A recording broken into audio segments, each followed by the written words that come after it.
HD सच्ची कहानियों पर आप सभी का स्वागत है। आज मेरे घर से विदा होकर आए हुए 6 महीने हो गए थे। माँ बार बार फोन कर रही थी, बिमला बेटा मेरे दामाद दीपक को लेकर घर आ जा। मेरी तबीयत बहुत खराब रहती है और मनोज की तारीख पर भी जाना है। मैं चाहती हूँ कि तुम मनोज को माफ कर दो और अपना केस वापस ले लो। मेरा कोई सहारा नहीं, कम से कम मनोज मेरे साथ रहेगा तो मेरा सहारा बन जाएगा। मैं अपनी माँ से नाराज हो गई। मैं करूंगी तुम्हारा देखभाल, कोई जरूरत नहीं है उसको जेल से छुड़वाने की। उसने तुम्हारे परवरिश का खूब अच्छा सिला दिया था और अब फिर दोबारा से तुम उस पर भरोसा कर रही हो। तुम्हारी बेटी क्यों नहीं तुम्हारा देखभाल करेगी? मैंने दीपक से बात की। दीपक ने कहा कि हम माँ को अपने पास बुला लेते हैं या फिर तुम 6-7 महीने माँ के पास रहकर आओ। मैंने कहा दीपक से कि मैं ही चली जाती हूँ, माँ के पास रहकर आऊंगी, उनका दिल बहल जाएगा। दीपक और मैं दोनों ही आ रहे थे। माँ को देखकर मुझे वह सारी बातें याद आ गई और मैं अपने पिछले दिनों को सोचने लगी। भाई विदेश से आए तो भाई के दोस्त भी साथ आया।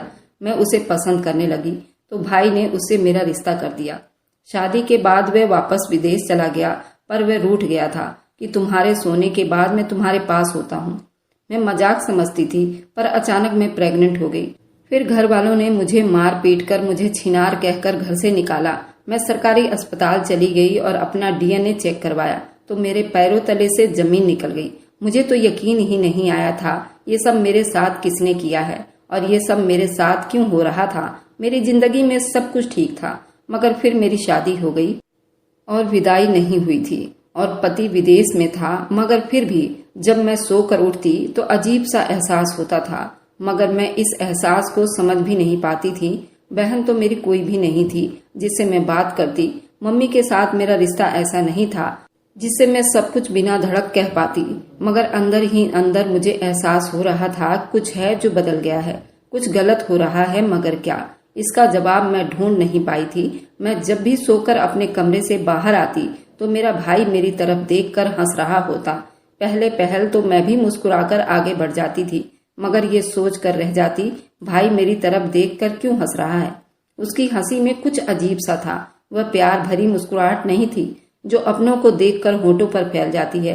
मैं दिल ही दिल में सोचती रहती, न जाने भाई ऐसा क्यों करता है। क्या मैं उसे मजाक लगती हूँ? क्या मेरे चेहरे पर कुछ ऐसा है जिसको देखकर उसकी हंसी निकल जाती है? मैं इन सवालों से अब बुरी तरह से तंग हो गई थी। एक दिन मैं भी भाई के सामने रुक गई और बोली, भाई आप मेरी तरफ देखकर हंसते क्यों हो? भाई कहने लगा, हंसता नहीं हूँ बल्कि खुश होता हूँ। तुम मेरे बहुत काम आ रही हो। मेरी तो प्रार्थना है भगवान तुम जैसी बहन हर किसी को दे। मगर मैं तो सोच में पड़ गई थी, क्योंकि जब से भाई विदेश से वापस आया था मैं तो उसका कोई काम नहीं करती थी। पहले तो मैंने यही सोचा था मेरा भाई जब पूरे 5 साल के बाद हिंदुस्तान आएगा तो मैं उसका खूब ख्याल रखूंगी, उसके सारे काम अपने हाथों से करूंगी। पर मेरा ध्यान तो उसी समय बट गया था जब भाई वापस पर अपने साथ एक दोस्त भी लेकर आया था। भाई ने मम्मी से कहा था उसका दोस्त कुछ दिनों के लिए हमारे घर पर ही रहेगा, फिर वह अपने शहर चला जाएगा। मम्मी ने खुले दिल से कहा कि मनोज तुम्हारा दोस्त है, यूं समझो कि वो मेरा भी बेटा हुआ। उससे कहो कि वे जब तक उसकी मर्जी वो मेरे घर में रह सकता है। भाई मुस्कुरा दिया था, मगर मैं अंदर से खुश हो गई थी। अब आप मत समझना कि मैं कोई गिरी पड़ी लड़की हूँ जो किसी भी राह चलते लड़के को देखकर दिल दे बैठूंगी। मैं बहुत ही साधारण और खरी वसूलों पर चलने वाली लड़की थी। मैंने कभी किसी लड़के से दोस्ती नहीं की थी और ना ही किसी से मोहब्बत की थी। स्कूल में आस पड़ोस में हर लड़का मुझसे दोस्ती करना चाहता था।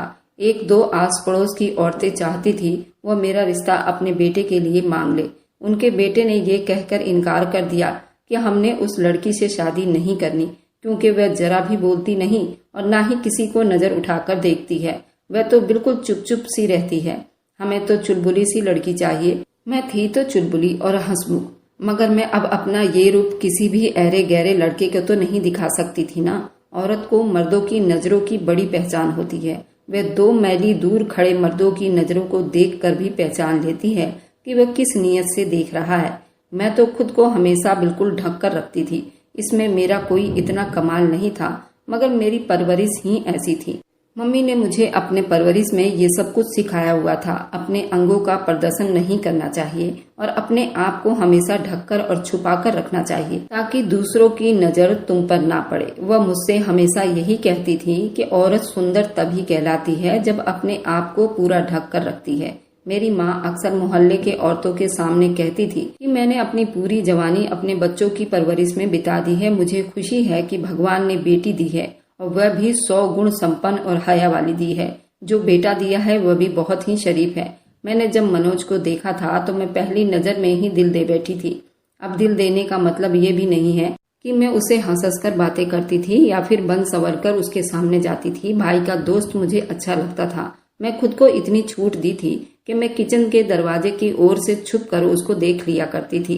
एक दिन मैं किचन में काम कर रही थी। मम्मी कहने लगी, घर का ख्याल रखना, मैं जरा पड़ोस में होकर आती हूँ। मैंने हाँ में सिर हिला दिया। मैं अपने ही ध्यान में लगी काम कर रही थी जब मुझे किसी की मौजूदगी का एहसास हुआ था।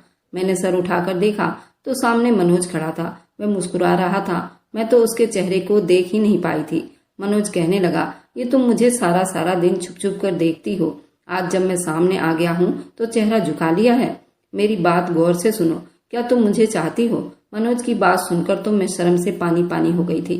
भला ये क्या तरीका था? कोई ऐसे भी बेशर्मी से सवाल करता है? मैंने तो चेहरा अपना झुका लिया था। वह कहने लगा, तुम्हारे चेहरे की लाली इस बात की गवाही दे रही है कि तुम मुझे चाहने लगी हो, मगर मैं तुम्हारे मुंह से सुनना चाहता हूँ। बताओ, क्या तुम मुझसे शादी करना चाहती हो?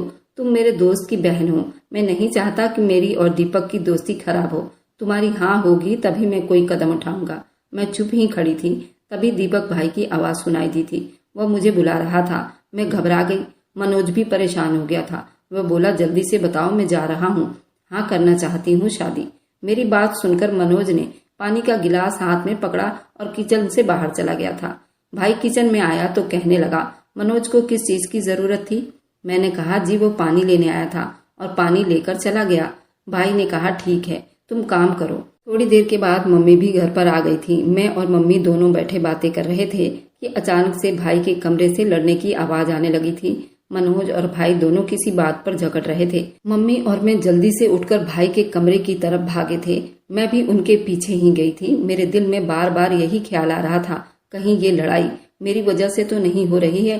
कहीं ऐसा ना हो भाई ने नए खून की जोश में आए और वो मेरा नाम लेने पर मनोज को खत्म कर दे। मैं बहुत घबरा गई थी। हम दोनों माँ बेटी पहुंचकर उन दोनों को आपस से छुड़ाया और गुस्सा कर रही थी। वो कहने लगी, मैं अपने घर में ये सब बर्दाश्त नहीं करूंगी। तुम दोनों दोस्त क्यों लड़ रहे हो? मुझे सारी बात बताओ। आंटी, मुझे बिमला बहुत अच्छी लगती है। मैं चाहता हूँ कि उससे शादी कर लूँ। ये बात मैंने मनोज से की तो वह गुस्सा करने लगा कि तुम मेरे घर में आए हो और मेरी बहन पर गंदी नजर रख रहे हो। अगर ये बात मेरी माँ तक पहुँच गई तो बहुत गुस्सा करेंगी। तो माँ भी कहने लगी, बेटा ऐसी कोई बात नहीं है। भला मैं क्यों गुस्सा करने लगी? जिसकी बेटी जवान होती है उसके घर तो तरह तरह के रिश्ते आते हैं। मुझे तो इस बात की खुशी है, मेरी बेटी को समझदार और पढ़े लिखे इंसान ने पसंद किया है। अगर तुम्हें मेरी बेटी अच्छी लगती है और उससे तुम शादी करना चाहते हो तो इससे बढ़कर और क्या बात होगी। मैंने भाई के चेहरे की तरफ देखा था तो लग रहा था जैसे वो बड़ी मुश्किल से इस बात के लिए अपने आप को समझा रहा हो। वह मम्मी से कहने लगा, मम्मी, मैं ये शादी किसी भी हाल में नहीं होने दूंगा। मैं अपने दोस्त को अपनी बहन का रिश्ता नहीं दूंगा। तो मम्मी बोली, क्यों नहीं? ऐसा भी क्या हुआ है? क्या तुम्हें अपने दोस्त में किसी तरह की कोई खराबी नजर आ रही है? उसका किरदार अच्छा नहीं है या उसमें कोई ऐसी ऐब है जो तुम ये सब कह रहे हो? दीपक भाई ने ना में सिर हिला दिया। वह कहने लगा, नहीं नहीं, ऐसी बात नहीं है, बल्कि मैं ऐसे कह रहा हूँ, मैं चाहता हूँ मेरी बहन की शादी किसी और जगह हो। तब मम्मी बोली कि दीपक, तुम समझने की कोशिश करो। हमने बिमला की शादी तो करनी ही है। अगर हमको देखा भाला लड़का मिल जाता है तो इससे अच्छा और क्या हो सकता है। मुझे ये रिश्ता पसंद है। मनोज, तुम अपने माँ बाप को ले आओ, ये रिश्ता मांग लो, मैं हाँ कह दूंगी। इतना कहकर मम्मी कमरे से बाहर आ गई थी। मम्मी ने मेरी तरफ देखा तो मैं झट से उनके गले लग गई थी। मम्मी मुस्कुरा दी थी। वह कहने लगी, बिमला, मैंने तुम्हारी आंखों में मनोज के लिए प्यार देखा है। तुम दोनों की पसंद नापसंद मैं एक बार पहले भी देख चुकी थी। तुमसे जानबूझकर अनजान बन रही थी। अगर तुम्हें मनोज ना चाहता होता तो तुम्हारा दिल टूट जाता। अच्छा हुआ कि उसने तुम्हारा रिश्ता मांग लिया है। अगले ही दिन मनोज अपने शहर चला गया था। वह अपने माँ बाप को लेने गया था। वह जाते हुए मुझसे कह गया था कि तुम मेरा इंतजार करना, मैं बहुत जल्दी आऊंगा। 2 दिन तो मनोज की कोई खबर ही नहीं थी। फिर चौथे दिन मनोज अपने माँ बाप के साथ हमारे घर आ गया था। मेरी तो खुशी का ठिकाना ही नहीं था। ऐसा लगता था जैसे मुझे अपनी जिंदगी की सबसे बड़ी खुशी मिल गई हो। अंकल आंटी भी बहुत अच्छे थे। उन्होंने बड़े प्यार से मेरा रिश्ता मांगा। अंकल मम्मी से कहने लगे, मुझे पता है कि आपका बेटा इस रिश्ते के लिए राजी नहीं है। मुझे डर है कहीं ऐसा न हो कि दीपक के विदेश लौट जाने के बाद मनोज अपनी बहन की शादी कहीं और कर दे।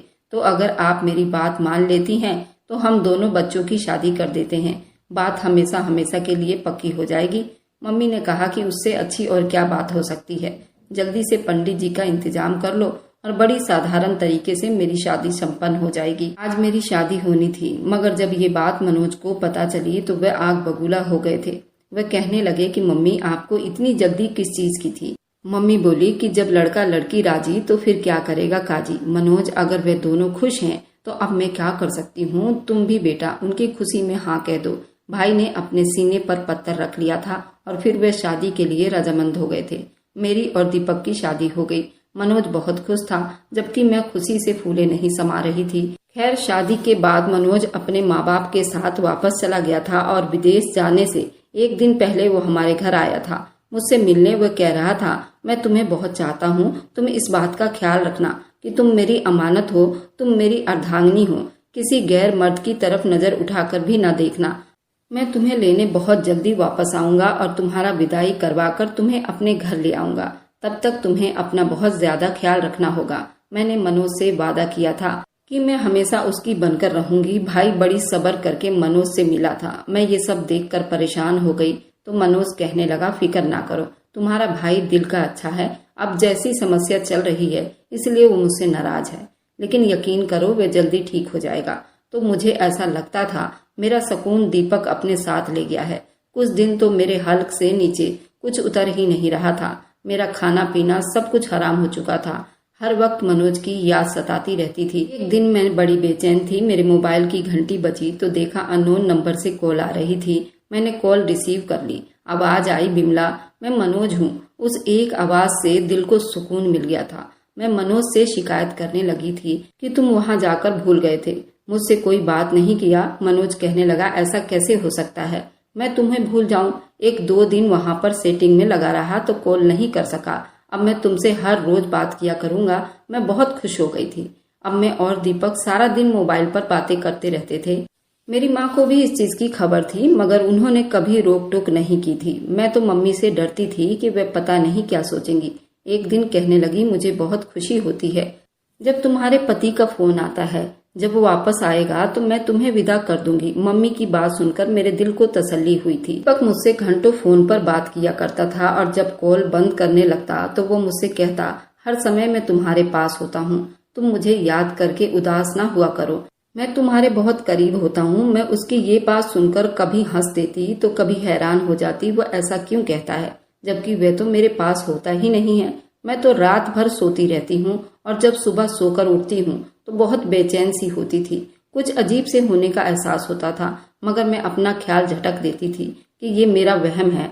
मैंने महसूस किया था कि जब से मेरी शादी दीपक के साथ हुई, भाई मुझसे दूर दूर सा रहने लगा। वह मुझसे अब कोई खास बात भी नहीं करता था, बस मेरी तरफ देखकर हंस देता था। एक दिन मैं भाई के पास बैठ गई और कहने लगी, अगर आपको किसी चीज की जरूरत हो तो मुझसे बता दिया करें। मैं आपका ख्याल नहीं रखूंगी तो और कौन रखेगा। अभी तो आपकी शादी भी नहीं हुई है। जब आपकी पत्नी घर आ जाएगी तो आपके नखरे वही उठाएगी। भाई के चेहरे पर बिन मतलब का मुस्कुराहट उभर आया था। वह कहने लगा, मुझे जो चाहिए होता है वो मुझे मिल जाता है, तुम इस चीज की फिक्र ना करो। मैं भाई की बात सुनकर हंसती और उन्हें कहती, मुझे आपकी बातों की समझ नहीं आती कि आप न जाने क्या कहते रहते हो, न जाने आप इतनी पहेलियां क्यों बुझाते रहते हो। पहले तो आप सीधी सादी बात किया करते थे। भाई ने मेरे सर पर थोड़ा सा ठोकर मारा और कहने लगा, तुम मेरी बातों पर ज्यादा ध्यान ना दिया कर, बल्कि तुम अपने पति के बारे में सोचा करो। मैं दीपक की बातें सुनकर शर्मा गई थी और उठकर कमरे में आ गई थी। मोहल्ले में औरतों का कीर्तन था तो मैं भी मम्मी के साथ वहाँ चली गई थी। बड़ा अच्छा और बड़ा सुकून वाला माहौल था। मैं भी बड़े प्यार से भजन गाए थे। ऐसा लगता था जैसे मैं कीर्तन में आकर मेरे दिल को सुकून सा मिल गया है। मैं बड़ी खुश थी और कीर्तन खत्म हो गई। प्रसाद बंटने लगे। केले और हलवे और मोतीचूर के लड्डू बांटे जा रहे थे। खुशबू हर तरफ फैली हुई थी और तभी मेरा जी मतलाने लगा था। मुझे तो समझ ही नहीं आया ये क्या हो रहा है। मैं उठकर वॉशरूम की तरफ भागी। मैं उल्टी करके जब वापस आई तो मैंने महसूस किया था सब औरतों की नजर मेरी तरफ है। पर वे सब मुझे बड़ी ध्यान से देख रही थी। पूरे घर में हलवे की खुशबू फैली हुई थी और इस चीज से मेरा दिल ज्यादा खराब हो रहा था। मैंने मम्मी का हाथ पकड़ा और उनसे कहा, मेरी तबीयत खराब हो रही है मम्मी। कहने लगी, बेटा अगर खाना नहीं खाएंगे, बगैर खाए उठ जाएंगे तो मेरी दोस्त नाराज हो जाएगी। वे कहने लगेगी कि उसने हमारे घर में खाना क्यों नहीं खाया। थोड़ी देर बैठ जाओ, फिर हम चलते हैं। मेरा दिल बहुत ज्यादा घबराने लगा था, हार्ट बीट बढ़ गई थी, सांस थम थम कर आ रही थी। फिर अचानक मेरी आंखों के आगे अंधेरा छा गया था। थोड़ी देर के बाद मुझे एहसास हुआ जैसे किसी ने मेरे मुंह पर पानी डाला। मैं हड़बड़ाकर बैठी थी। मैंने अपने आसपास देखा। मुझे पता चला कि मैं बेहोश हो चुकी थी और मुझे होश में लाने के लिए उन्होंने मेरे मुंह पर पानी का गिलास डाल दिया था। मैं ये सब देखकर बहुत ज्यादा परेशान हो गई थी। वो मेरे गले लगी और बोली, बेटा क्या हुआ है, चलो घर चलते हैं, मैं तुम्हें डॉक्टर के पास लेकर चलती हूँ। तब एक औरत आगे बढ़ी, कहने लगी, थोड़ा बहुत तो मैं भी जानती हूँ। वो मोहल्ले की दाई थी और औरतों के बच्चे पैदा करवाती थी। वह ब्लड प्रेशर और हार्ट बीट वगैरह भी चेक कर लिया करती थी। वह कहने लगी, मुझे लगता है कि तुम्हारी बेटी का ब्लड प्रेशर लो हुआ है। अगर ऐसी बात है तो उसको थोड़ा सा नमक चटा देना, ये ठीक हो जाएगी। लेकिन पहले एक बार मुझे चेक करने दो। ये ना हो कि ब्लड प्रेशर हाई हुआ हो और नमक के इस्तेमाल से उस लड़की की तबीयत और खराब हो जाए। उसने जैसे ही मेरी नब्ज चेक की, उसके चेहरे पर अजीब असर देखने को मिले थे। उसने मुझे गौर से देखा, एक बार फिर मेरी नब्ज को चेक किया और फिर दिल पर हाथ रखकर धड़कन चेक की। वह कहने लगी, दीदी जब आपकी बेटी की शादी हुई थी तो क्या पति पत्नी दोनों साथ में लेटे थे? तो मेरी मम्मी कहने लगी, नहीं नहीं, ऐसी तो कोई बात नहीं है। अगर ऐसा नहीं है तो फिर मुझे क्यों शक हो रहा है कि आपकी बेटी प्रेग्नेंट है। ये बात सुनकर तो जहां मेरी तबीयत बिगड़ गई थी, वहीं मम्मी का रंग भी उड़ गया था। मोहल्ले की औरतें जल्दी से एक दूसरे के कानों में घुसकर तरह तरह की बातें करने लगी थी। मम्मी तो गुस्से में आ गई। वह दाई से कहने लगी, हाँ बस तुम एक काम ही जानती हो, लोगों के बच्चे पैदा करवाना। बस अब तो तुम्हें हर इंसान प्रेग्नेंट ही लगता है। कहीं ऐसा ना हो कि तुम मेरी नब्ज चेक करके कहो कि मैं भी प्रेग्नेंट हूँ, जबकि मुझे विधवा हुए 13 साल बीत गए हैं। कमाल की बातें करती हो। अफसोस होता है मुझे तुम पर। न जाने तुम्हें दाई किसने बना दिया है, जबकि मैं तो अंदर ही अंदर टूट गई थी। मम्मी ने मेरा हाथ पकड़ा, मुझे अपने घर ले गई थी। मम्मी बहुत गुस्से में बैठी हुई थी। भाई मम्मी से कहने लगा, क्या हुआ है, आपका चेहरा क्यों पीला पड़ा हुआ है? अभी तो गुस्से में थी, उनको पता ही नहीं चला ये बात भाई के सामने करने वाली है या नहीं। कहने लगी, दिमाग खराब हुआ है सुनैना दाई। कहने लगी, मुझे लगता है जैसे बिमला प्रेग्नेंट है, बकवास करती है, कुछ पता नहीं है उसको और बातें बनाती है। ये बात सुनकर भाई के कान खड़े हो गए थे। वे कहने लगा, दाई को क्या जरूरत पड़ी है कि वह झूठ बोले? आपने मुझे ये बात कहकर परेशानी में डाल दिया है। मैं अभी नर्स को बुलाकर बिमला को चेकअप करवाता हूँ। मम्मी कहने लगी, मनोज मैं आज के बाद तुम्हारे मुंह से ऐसी बात ना सुनूं। तुम मेरी सीधी सादी बेटी के बारे में ये बात नहीं कर सकते हो। वह कहने लगा कि अच्छा, तो दाई ने क्या झूठ कह दिया है? अभी दूध का दूध और पानी का पानी हो जाएगा। आप जरा इंतजार करें। मुझे तो यकीन ही नहीं आ रहा था कि मेरा भाई इस खबर को सुनकर इतना जोश में हो जाएगा। उसने नर्स को घर पर ही बुला लिया था। नर्स ने मेरा चेकअप किया तो उसने इस बात की पुष्टि कर दी कि हाँ भाई, ये लड़की सच में प्रेग्नेंट है। उसके बाद तो भाई उठा और उसने मेरे मुंह पर थप्पड़ मारा। वह कहने लगा, बुरी किरदार वाली लड़की, तुमने किसके साथ अपना मुंह काला किया है? तुमने हमारे खानदान की इज्जत को मिट्टी में मिलाकर रख दिया है। इससे पहले तुम्हें चाहिए था कि तुम मर ही जाती। जबकि मम्मी भी चुपचाप खड़ी ये नजारा देख रही थी। मैं बोली, भाई आप ये क्या कह रहे हैं? आप मुझ पर हाथ उठा रहे हैं। आपको नहीं पता क्या मैं ऐसी बिल्कुल भी नहीं हूँ और मेरा किरदार बिल्कुल साफ सुथरा है और मैं कहीं अपना मुंह काला नहीं करवाया है। ये नर्स झूठ बोल रही है। भाई कहने लगा, हाँ, दुनिया का हर बंदा जो हकीकत बताए वह झूठा है और एक तुम हो जो बिल्कुल सच्ची हो। तुम्हें तो मानना पड़ेगा। तुम तो बिल्कुल दूध की धुली हुई हो जो हम सबको झुठलाने लगी हो और तुम्हारी बात पर यकीन करें। भाई गुस्से में चीख रहा था, मेरे मुंह पर थप्पड़ मार रहा था। उसका गुस्से में बुरा हाल हो गया। उसने मुझे बालों से पकड़कर धक्का देकर घर से निकाल दिया था। वह कहने लगा, निकल जाओ यहाँ से, जिसका ये बच्चा है उसी के पास जाओ।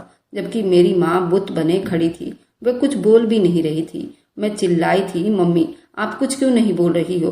फिर भी चुप रही और भाई ने मुझे घर से निकालकर अंदर से कुंडी लगा ली थी। मैंने तो कभी सपने में भी नहीं सोचा था कि मेरा वक्त इस तरह भी बदल जाएगा।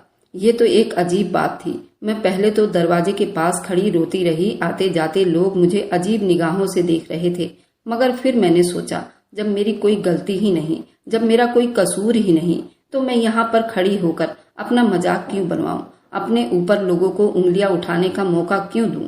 तो मैं चलती चलती मोहल्ले से बाहर आ गई थी, एक रिक्शा लिया और शहर के सबसे बड़े अस्पताल में पहुंच गई थी। मैंने कहा मुझे डॉक्टर से अपना चेकअप करवाना है। उस वक्त मेरे पास कोई कैश मौजूद नहीं था, मगर मैंने जो गले में सोने का हार पहना था मैं उसको बेचकर चेकअप का पैसा दे सकती थी। मुझे इमरजेंसी में नंबर मिल गया था। मैंने डॉक्टर को चेकअप करवाया तो उसने इस बात की पुष्टि कर दी, हाँ तुम सच में प्रेग्नेंट हो। जब मेरा दिमाग तो बिल्कुल काम करना छोड़ दिया था, मैंने डॉक्टर से कहा आप मेरी बात गौर से सुने, इस वक्त हम दोनों के सिवा इस कमरे में कोई भी मौजूद नहीं है। आपको सच बताने में मुझे बिल्कुल भी कोई हिचकिचाहट नहीं है, मगर मेरा किसी के साथ भी कोई ऐसा संबंध नहीं रहा कि मैं माँ बनने वाली हूँ। मेरी शादी हुई थी, मेरा पति दीपक विदेश चला गया था और मेरी माँ ने मेरी विदाई नहीं करवाई थी और मैं अपने पति से भी नहीं मिली हूँ। हाँ मैंने उससे बात जरूर की है आमने सामने, लेकिन उसके साथ कोई संबंध नहीं बनाया। मेरा पति फोन पर ये कहता था वो मेरे साथ होता है, लेकिन वह विदेश में है इसलिए उसकी ये बात मानने वाली नहीं है। जबकि मैं तो रात भर सोती रहती थी और जब सुबह सोकर उठती थी तो मुझे कुछ अजीब सा महसूस होता था, ऐसा लगता था कुछ बदला हुआ है, मगर क्या है ये समझ नहीं पाती थी। मुझे अब बताइए कि मैं माँ बनने वाली कैसे हो सकती हूँ। डॉक्टर अच्छी थी, मेरी बात को समझ गई। वह कहने लगी मुझे आपका भरोसा करना पड़ेगा और फिर पता चलेगा कि आपके साथ क्या घटना हुई है। डॉक्टर ने मेरे कुछ टेस्ट करवाए तो पता चला कि हर रात मुझे नींद के साथ दवा दी जाती थी जिससे नशा हो जाता था। ये मामला सिर्फ उतना ही नहीं था बल्कि और भी संगीन बातें मेरे सामने आई थी। मेरे साथ गलत हुआ था और किसी एक आदमी ने नहीं किया था। न जाने मेरे साथ कब से ये सब हो रहा था और कौन कौन कर रहा था। डॉक्टर ने मुझे कहा ये पुलिस केस है, तुम अपने मुजरिम को खुद ढूंढो या पुलिस को इस केस में इन्वॉल्व करो। मैंने कहा मैं खुद अपने मुजरिम को नहीं तलाश कर सकती, आप मेरी मदद करें। डॉक्टर ने अस्पताल में ही एक लेडी कांस्टेबल को बुलाया था। मैंने अपनी सारी समस्या उसके सामने रख दिया था। वह कहने लगी तुम बेफिक्र हो जाओ, हम तुम्हारे मुजरिम को जल्द से जल्द ढूंढने की कोशिश करेंगे। मैं अस्पताल से सीधा घर वापस आई थी। मैंने दरवाजे पर नॉक किया तो मम्मी ने दरवाजा खोला था। उनके चेहरे पर दुनिया भर का गुस्सा था। मैंने उनसे कोई बात नहीं की और सीधा अपने कमरे में जाकर लॉक कर लिया। मैं 2 दिन तक अपने कमरे से बाहर ही नहीं निकली थी। जब रात को सब सो जाते तो मैं किचन में जाकर कुछ न कुछ खा लिया करती थी। कुछ दिन बीते तो मेरी मम्मी मेरे पास आई। वह रो रही थी। वह कहने लगी मनोज को पुलिस पकड़ कर ले गई है। मैं हैरान थी, पुलिस ने भाई को क्यों पकड़ा है। मैं भी मम्मी के साथ थाने पहुंची तो जो हकीकत मेरे सामने आई थी उसने मुझे हिलाकर रख दिया था। पुलिस कस्टडी में भाई ने इस बात का खुलासा किया था कि वह हट्टे कट्टे आदमियों से पैसे लेकर उन्हें मेरे पास रात बिताने की इजाजत देता था और उस चीज के लिए वो मुझे नींद की दवाई खिला रहा था और मेरी मम्मी ये बात बर्दाश्त नहीं कर पा रही थी। मैंने लेडी कांस्टेबल से कहा कि मैं उस आदमी से मिलना चाहती हूँ, उससे पूछना चाहती हूँ उसने मेरे साथ ये सब क्यों किया। तो हमें मुलाकात की इजाजत मिल गई थी। सलाखों के पीछे खड़ा मनोज हंस रहा था। कहने लगा हाँ, पता चला कि किसी के ऊपर उंगली उठाने का क्या नतीजा होता है। जबकि मैं उन दोनों के चेहरे देख रही थी। मैं 12 साल का था जब मेरी माँ को पापा तुम्हारे घर लाए थे, मगर तुमने उसे कबूल नहीं किया था। मेरी माँ का कसूर सिर्फ इतना था कि वह कोठे की पैदाइश थी, मगर मेरी माँ बुरी औरत नहीं थी। मेरी माँ से पापा ने खुफिया तौर से शादी की थी, मगर जब उन्हें तुम्हारे पास लेकर आए तो तुमने उन्हें अपने घर से धक्के देकर निकाला था और कहा था कि मेरे घर में किसी जिस्म फरोश औरत की जगह नहीं। मैं किसी खराब किरदार औरत को अपने घर में नहीं रहने दूंगी। मेरी बेटी का इस पर बुरा असर पड़ेगा। तुम बड़ा शराफत का डंका पीटती रही ना। बताओ, तुम्हारी बेटी घर की 4 दीवारी में रहते हुए भी अब किसी जिस्म फरोश औरत से कम नहीं है। तुम क्या समझ रही थी कि तुम अपनी बेटी पर पर्दे डालकर पहरे दोगी तो वह नेक रहेगी? अगर तुम किसी पर उंगली उठा सकती हो तो उसका जवाब तुम्हें मिल सकता है। तुमने मेरी माँ को इतना जलील किया था, वह इस सदमे से चल बसी थी। पापा मुझे फिर तुम्हारे पास लाए थे। तुमने मुझे माँ बनकर पाला। मैंने महसूस किया तुमने मुझे अपनी सगी बेटी से ज्यादा मान सम्मान दिया, मेरा ज्यादा ख्याल रखती थी, मुझे अपना बेटा मानती थी। मगर तुमने जो मेरी माँ के साथ किया था वह मैं नहीं भूलता। मुझे तुमसे भी नफरत थी और तुम्हारी बेटी से भी। मैं यही सोचा था मैं अपनी माँ का बदला लेकर रहूंगा। विदेश से अपने साथ मनोज को इसलिए लेकर आया था क्योंकि मैंने उससे कहा था कि वह तुम्हें प्यार के जाल में फंसाकर घर से भगा ले जाए और फिर वह तुम्हें ले जाकर विदेश चला जाए। वह तुम्हें वहां बेच देगा। मगर उससे तुम्हारी मासूमियत भाग गई थी। उसने कहा कि मैं उस लड़की को घर से नहीं भगाऊंगा, बल्कि उससे शादी करूंगा, उसे इज्जत की जिंदगी दूंगा। मैंने दिल में सोचा ये ठीक है, अगर ऐसे नहीं तो फिर यूं ही सही। इसलिए हर रात तुम लोगों को नशा दिया करता और तुम्हारी बेटी के जरिए ढेरों पैसे कमाता। ये सारी समस्याओं का जिम्मेदार तुम हो। तुम्हारी वजह से मेरे अंदर जो बदले की आग थी वह जल रही थी, वह खत्म होने का नाम ही नहीं ले रही थी। मेरे पैसों की जरूरत भी पूरी होती रही। तुम्हारी माँ ने जो बोया था वह तुम्हारे सामने आ गया। मैं ये बात सुनकर इतनी परेशान हो गई थी, मेरी धड़कनें तेज हो गई। मैं तो पहले से ही कमजोर थी, चकराकर नीचे गिर गई। मेरी हालत बहुत खराब थी। मुझे अस्पताल ले जाया गया तो पता चला कि मेरा बच्चा मर गया है। ये बात सुनकर न जाने क्यों मगर मुझे खुशी हुई थी। मैं किसी ऐसे बच्चे को दुनिया में नहीं लाना चाहती थी जिसके बाप का मुझे खुद पता नहीं था। खैर, मैंने ये सारी बात दीपक को बता दी थी और उससे कहा था कि तुम मुझे डिवोर्स दे दो, क्योंकि अब मैं तुम्हारे लायक नहीं हूँ।